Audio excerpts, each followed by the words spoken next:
So, this strategy is called social stories, and it's essentially a strategy to help younger kids approach difficult situations and to help prepare them for potentially difficult situations. So, my son has a little bit of anxiety, and going to school was scary for him. And our pre-K teacher actually introduced us to this idea, and it has been brilliant. I'll send you a it's just like a PDF or even maybe a PNG of kind of this method that's taught by the Center for Social and Early Emotional Foundations for Early Learning or something like that. But essentially, what you do is you write a story about the situation to kind of prepare them for the situation or to teach them what they're supposed to do in the situation, but it centers around them. So this one, it was actually really great. Our teacher put this whole book together. Plus, she drew little people, and then what she did is she printed out a bunch of pictures of Briar.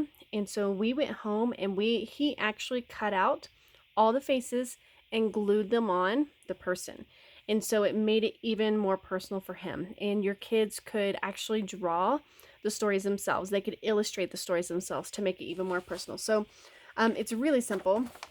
You know, it's basically he was anxious about going to school. So our whole book is about what he does throughout the day at school. So Briar gets dropped off at school. You see his little face there. Briar sits with friends. Briar plays with friends. Briar has recess. Briar sings songs. Briar eats lunch. Briar rests at school. Briar plays again. And then Briar gets picked up. Okay. And all these extra little characters in here, we actually named them. Like, this is Evelyn and this is Cade. And so we talk about his other friends within this experience. And so the key is to walk them through the experience and to help kind of prepare them and to make it very personal. And so you could use, obviously this is done in the third person. I think you could also do it in the first person. But I'll just kind of show you what I wrote. This is probably too long. And if with Jackson learning how to read, writing it in the first person and making the words simple might be a great way to go. Or if you'd rather just read it to him, you can make it a little bit longer. But, it could be something like, Dad helps Jackson get ready for T-ball. The next page, and there's a picture of Dad and Jackson, right, getting ready. The next page, Jackson is excited because he loves playing with friends. And so it has, whenever you're reading the story, there's Jackson and then there's some of his friends and you can name them. Jackson is on the field and ready to play. The ball rolls to Jackson and he works hard to catch it. So this is like a positive thing that happens, right? And then what happens? Mom, Dad, and Wesley cheer loudly for him. Jackson feels happy and proud. So you can even cut out pictures of Mom and Dad and Wesley to put in there too. And then we go to the opposite situation, right? So this first one is he worked hard, and because he worked hard, he caught the ball. Well, this one, the ball rolls to Jackson again. Even though he works hard, he misses the ball. So the next page could be something like, Jackson feels sad, but his parents were proud of him because he tried his hardest.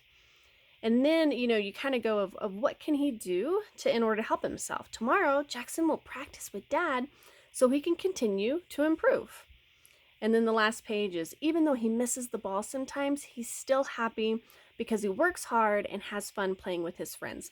Now, you don't have to use a script by any means. It's just kind of a guide of what it might look like and what each page in the book might look like. And you could change it to, hitting, and maybe he misses a hit. Or you could change it to, I used worked hard in here, but maybe you use the word hustle. So whatever words you use, whatever fits your situation, just change it. But basically, it's just a simple story that goes through whatever experience they're going to go through and kind of walks through how they might feel during that and also what they might do. And again, I think having the kids either illustrate it themselves, or if they're not old enough to illustrate it themselves, to be able to cut out their picture and put it in there is probably going to be a huge help. So have fun with this. Social stories, I think, are a great technique. They have really helped us with Briar's anxiety for school. So I'm excited to see what it does for Jackson.